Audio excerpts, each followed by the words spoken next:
All right, hi everybody. My name is Andrew Kinney. I'm the PGA Director of Instruction here at Legacy Golf Club, and this week we are going to tackle one of the cornerstones of our setup, and that involves getting a proper grip onto the golf club.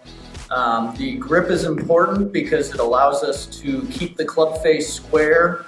It allows us to release the club head properly to get the ball traveling in the direction that we need it to go.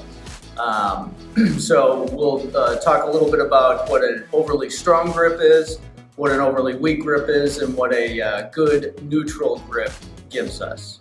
One very simple way to make sure that we get the grip on there properly is if you hold a club out in front of you with the club face pointing straight up at the sky. That is a square club face. And we want to take our left hand and in the fingers, not in the palm of the hand, but in the base of the fingers, we wrap our left hand around the grip there on top.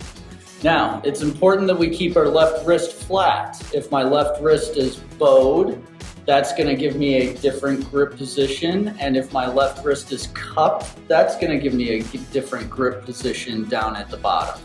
So flat left wrist, club face pointing straight up at the sky, club in our fingers. That is what we want with our left hand. So now I can take this club from this position and simply set the club face back down square.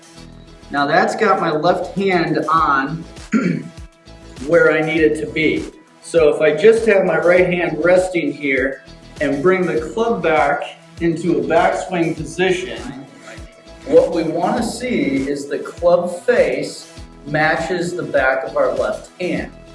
So if my grip is too strong, you'll see that when I get my left wrist flat, the club face points more up at the sky.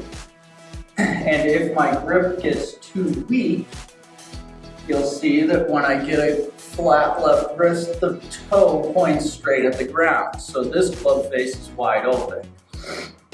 Again, what we want is we want the club face to match the back of our left hand. Okay, so we've got our left hand on there where we want it.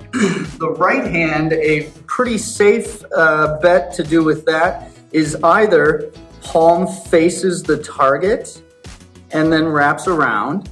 I like to think about the thumb of my left hand goes right into the lifeline on my right hand. So that's how I cover that thumb with my right hand.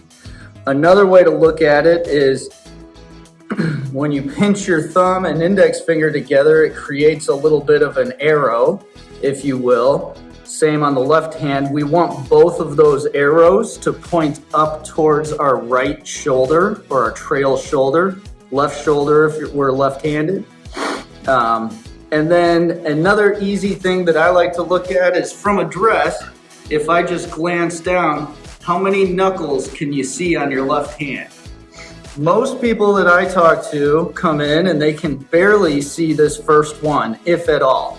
So that grip is obviously really weak, okay? Others come in and they can see all four. That's too strong. What we want to see is from address, just peeking down, I can see 1, 2, and a partial of my third knuckle there. So 2 to 3 knuckles on that left hand is what we want to see when we look down.